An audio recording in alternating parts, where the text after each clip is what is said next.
Railway ഭൂമിയിലെ മാലിന്യ നീക്കം റെയിൽവേയുടെ ഉത്തരവാദിത്വമെന്ന് ഹൈക്കോടതി. ആമിഴഞ്ചാൻ അപകടത്തിൽ പ്രത്യേക സിറ്റിംഗിലാണ് ഹൈക്കോടതിയുടെ പരാമർശം.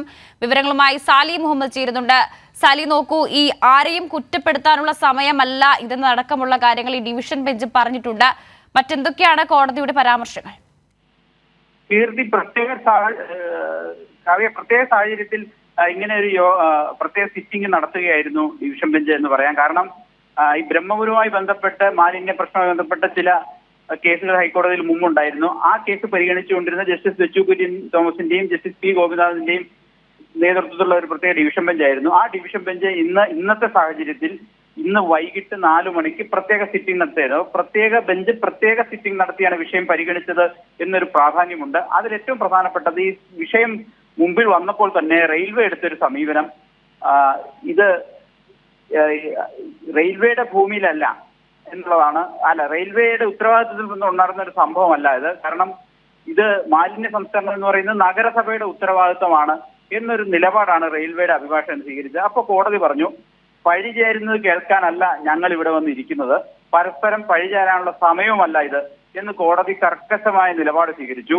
മാത്രമല്ല, കോടതി ചോദിച്ചൊരു ചോദ്യമുണ്ട്. ഈ മാലിന്യം നീക്കാൻ റെയിൽവേ ഭൂമിയിലെ ആണെങ്കിൽ പോലും മാലിന്യം നീക്കണമെങ്കിൽ അതിന് റെയിൽവേ നഗരസഭയ്ക്ക് അനുമതി നൽകണമായിരുന്നല്ലോ. മാത്രമല്ല, റെയിൽവേ ഭൂമിയിലെ മാലിന്യ നീക്കത്തിന്റെ ഉത്തരവാദിത്വം ആർക്കാണ്? അത് റെയിൽവേക്കല്ലേ എന്നാണ് കോടതിയുടെ ചോദ്യം. അതിന് കൃത്യമായ ഉത്തരം ഈ റെയിൽവേയുടെ അഭിഭാഷകൻ ഉണ്ടായിരുന്നില്ല. മാലിന്യങ്ങൾ എങ്ങനെയാണ് സംസ്കരിക്കുന്ന അടക്കമുള്ള കാര്യങ്ങളിൽ കോർപ്പറേഷനോട് ചില ചോദ്യങ്ങൾ ചോദിച്ചിട്ടുണ്ട്. എന്തുകൊണ്ടാണ് ഈ തോടിലേക്ക് മാലിന്യങ്ങൾ ഇത്രയധികം ഒഴുകി വരുന്നൊരു സാഹചര്യം ഉണ്ടായത്? അക്കാര്യങ്ങളിലൊക്കെ നിലപാട് അറിയിക്കുക എന്നുള്ളതാണ് കോടതി ഇപ്പോൾ പറഞ്ഞിരിക്കുന്നത്. കോടതി ഇപ്പോഴും സിറ്റിംഗ് തുടരുകയാണ്.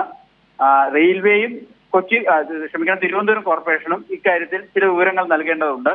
ഏതായാലും മാലിന്യങ്ങൾ സംബന്ധിച്ച് ഈ ഹൈക്കോടതിക്ക് ചില ഉത്തരവാദിത്തങ്ങൾ ഒക്കെ ഉണ്ട്. അതിൽ കോടതി വിട്ടുവീഴ്ച ചെയ്യില്ല എന്ന നിലപാടാണ് ഇപ്പൊ ജസ്റ്റിസ് ബെച്ചു കുര്യൻ തോമസ് പറഞ്ഞിരിക്കുന്നത്. പ്രത്യേകിച്ച് ഈ ദുരന്തത്തിന്റെ കൂടി പശ്ചാത്തലത്തിൽ ഇങ്ങനെ പരസ്പരം പഴിചാരിയിട്ട് കാര്യമില്ല, ഉത്തരവാദിത്വം എല്ലാവരും നിർവഹിക്കണം. റെയിൽവേക്ക് അക്കാര്യത്തിലുള്ള ഉത്തരവാദിത്വത്തിൽ സംഭവിച്ച വീഴ്ച കോടതി പ്രത്യേകം ചോദ്യങ്ങളായി ഉന്നയിക്കുകയും ചെയ്യുന്നുണ്ട്. നിങ്ങളുടെ ഉത്തരവാദിത്വമല്ലേ നിങ്ങളുടെ ഭൂമിയിലെ മാലിന്യം നീക്കേണ്ടത് എന്നാണ് റെയിൽവേയുടെ അഭിഭാഷകനോട് കോടതി ചോദിച്ചത്. അതുകൊണ്ട് അക്കാര്യങ്ങളിലൊക്കെ എന്താണ് ഒരു പ്ലാൻ? മാലിന്യം നീക്കുന്നതിന് വേണ്ടി റെയിൽവേയുടെ അധീനതയിലുള്ള ഭൂമിയിലെ ടണലിലേക്ക് മാലിന്യം നീക്കുന്നതിന് വേണ്ടി എന്ത് പ്ലാനാണ് റെയിൽവേക്കുള്ളത് എന്ന് അറിയിക്കാൻ കോടതി ഇപ്പോൾ നിർദ്ദേശിച്ചിരിക്കുകയാണ്. ശരി സാലി, ആമിഴഞ്ചാൻ അപകടത്തിൽ പ്രത്യേക സിറ്റിംഗ് നടത്തുകയായിരുന്നു ഹൈക്കോടതി.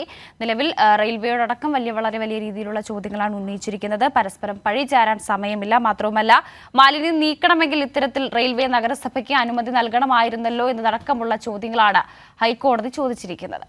വിവരങ്ങൾ നൽകുകയായിരുന്നു സാലി മുഹമ്മദ്.